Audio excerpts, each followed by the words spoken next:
High court जो है वो राज्य सरकार से सवाल पूछता है और ये कहता है कि बताइए मनीष दुबे को नौकरी से क्यों निकाला गया, क्या परिस्थितियां थी, क्या कारण थे। तो राज्य सरकार की तरफ से दो चीजें बताई जाती हैं। दो गलतियों की वजह से मनीष दुबे को नौकरी से निकाल दिया गया था। नमस्ते, मैं पल्लवी हूं और आप भारत एक नई सोच देख रहे हैं। उत्तर प्रदेश की पीसीएस अधिकारी ज्योति मौर्य और उनके सफाई कर्मचारी पति आलोक मौर्य और ज्योति मौर्य के जो फ्रेंड हैं, जो दोस्त हैं, होमगार्ड कमांडेंट मनीष दुबे, इन तीनों लोगों की जो खिचड़ी है वो सोशल मीडिया पर लोगों को खूब पसंद आई थी। लोग इसे खूब देख रहे थे, चर्चा का विषय रहा। क्या सोशल मीडिया, क्या मेन स्ट्रीम मीडिया, सबने इसे लगातार दिखाया। अब जो है ये मामला ठप सा हो गया था, लेकिन फिर से ये मामला चर्चाओं में है जब मनीष दुबे कोर्ट का दरवाजा खटखटाते हुए ये कहते हैं कि हमें जो है वो माफ़ किया जाए, मुझे नौकरी पर वापस रखा जाए। और सबसे बड़ी बात ये है कि हाई कोर्ट की तरफ से, इलाहाबाद हाई कोर्ट की तरफ से उन्हें राहत देते हुए नौकरी पर उन्हें वापस बुला भी लिया गया है। तो क्या हुआ था उस बहस में क्या कुछ कहा गया था, जो मनीष दुबे की तरफ से जो वकील हैं उन्होंने क्या कहा था, कोर्ट ने क्या कहा था, सरकार ने उन्हें बर्खास्त करने के पीछे के बारे में क्या बताया था, ये सब हम आपको बताएंगे। लेकिन उससे पहले पति पत्नी और वो का ये जो किस्सा था वो सोशल मीडिया की सुर्खियां बना रहा। ज्योति मौर्य पर आलोक मौर्य जो है वो आरोप लगाते हैं कि हम जो है वो सफाई कर्मचारी होने के बावजूद भी अपनी पत्नी को पढ़ाते हैं, उनको पढ़ाने के लिए हम हर संभव प्रयास करते हैं। लेकिन उसके बाद जब पत्नी ज्योति मौर्य पीसीएस अधिकारी बन जाती हैं तो वो हमें धोखा दे रही हैं और मनीष दुबे के साथ साजिश रच रही हैं और साजिश रचने में वो मेरी हत्या कराना चाहती हैं। आलोक की वजह से मनीष दुबे की नौकरी खतरे में आई थी। आलोक तमाम तरीके का आरोप लगाते हैं। आलोक सबसे पहले ये कहते हैं कि मनीष दुबे जो है वो मेरी पत्नी को गुमराह करने का आरोप लगाते हैं, गुमराह कर रहे हैं, इस तरीके की बात करते हैं। इसके अलावा वो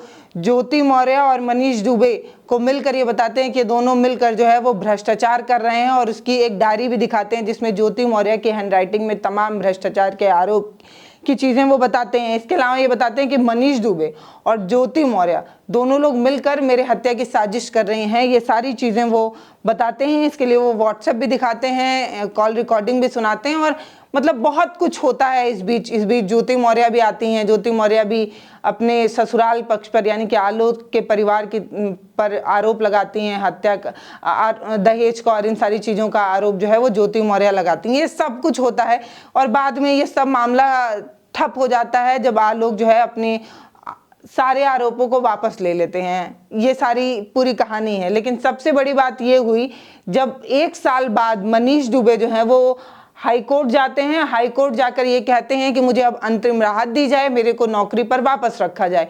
इस चीज़ की दलील में कोर्ट में क्या कुछ कहा गया वो मैं आपको बताती हूँ। सबसे पहले हाई कोर्ट जो है वो राज्य सरकार से सवाल पूछता है और ये कहता है कि बताइए मनीष दुबे को नौकरी से क्यों निकाला गया, क्या परिस्थितियां थी, क्या कारण थे।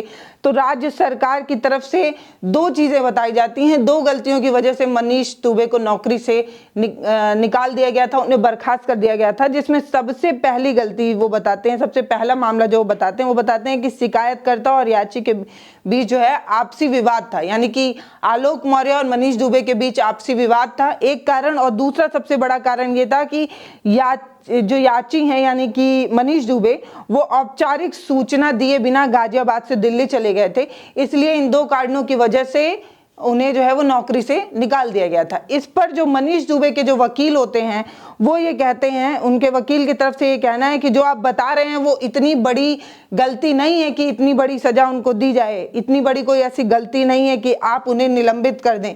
ये जो आप आरोप, ये जो आप गलती बता रहे हैं वो इतनी बड़ी गलती नहीं है जिसकी वजह से आप जो है उन्हें निलंबित कर दें। इस तरीके की दलील मनीष दुबे के वकील की तरफ से दी गई। उसके बाद जो है ये भी कहा गया उनके वकील की तरफ से, मनीष दुबे के वकील की तरफ से, कि ये याची जो है यानी कि मनीष दुबे जो हैं उनके व्यक्तिगत आचरण है उनका वैसा है, इससे उनकी सेवा पर कोई असर नहीं पड़ता और एक इंसान है उसका जो व्यक्तिगत पर्सनालिटी है उसका और उसके काम का दोनों का कोई संबंध नहीं है। इस तरीके की बात वकील साहब ने कही थी। हालांकि इनकी ये जो बात है उसको बहुत सारे लोग सही नहीं मानेंगे, क्योंकि एक इंसान जो अपने व्यक्तिगत जीवन में ठीक होता है, जिसका आचरण बेहतर होता है, वो अपने काम में भी उस तरीके का आचरण और व्यक्तित्व जो है वो दिखाता है।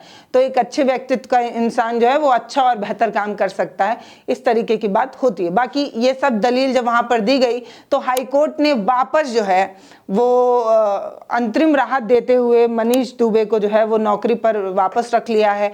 और अब सबसे बड़ी बात यह है कि अब इस सुनवाई में अगली जो बेंच बैठेगी, अगली जो सुनवाई होगी वो अगस्त के दूसरे हफ्ते में होगी। तो अगस्त के दूसरे हफ्ते में ये साफ हो जाएगा कि जो मनीष दुबे पर जो तमाम एक्शन लिए गए थे योगी सरकार की तरफ से, उसका क्या हुआ और एक्शन जो लिया गया था वो कितना सटीक था, कितना सही था, या सिर्फ वो दबाव में ले लिया गया था क्योंकि उस समय वो बहुत हाईलाइट मैटर था। ज्योति मौर्य का, आलोक मौर्य का और ये जो मनीष दुबे, इन लोगों का जो मैटर था वो काफ़ी हाईलाइट था और मनीष दुबे पर तमाम सवाल पूछे जा रहे थे। मनीष दुबे उस समय गायब भी हो गए थे, कहीं वो दिख भी नहीं रहे थे।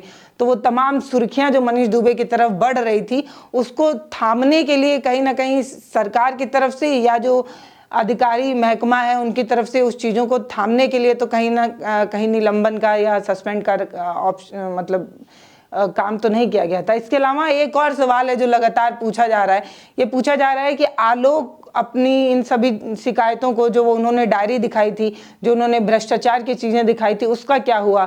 मान लेते हैं कि एक पति पत्नी में कुछ खटपट हुई थी, अब सही हो गया, वो दोनों साथ है या नहीं है वो अलग बात है, लेकिन जो भ्रष्टाचार के बड़े बड़े आरोप जो है आलोक मौर्य ने दिए थे उसका क्या हुआ, उस पर चुप्पी क्यों साध ली गई, क्या उसमें कितनी सच्चाई थी, इस पर कोई बात क्यों नहीं हो रहा है, ये क्यों नहीं बताया जा रहा है। ये सारे सवाल हैं। इन सभी सवालों के बीच सबसे बड़ी राहत जो है वो मनीष दुबे को मिलते नजर आती है। तो आलोक ने जब अपनी शिकायत वापस ली थी उसके बाद से ज्योति मौर्य के खिलाफ जो कुछ भी जांच चल रही थी उन सभी को ठंडे बस्ते में डाल दिया गया था, फाइल को क्लोज कर दिया गया था। लेकिन जनता बार बार ये कह रही है कि ठीक है, आपसी विवाद की चीज़ों को बंद कर दिया गया, ठीक है, लेकिन वो जो बड़े बड़े आरोप आलोक की तरफ से लगाए गए थे, जो घूसखोरी के आरोप जो है आलोक की तरफ से लगाए गए थे, एक डायरी दिखाई गई थी जिसमें लेन देन का पूरा कट्ठा चिट्ठा जो है वो आलोक ने खोला था। उस डायरी का क्या हुआ, उस मामले का क्या हुआ, एक सवाल लोगों के बीच में हमेशा बना हुआ है।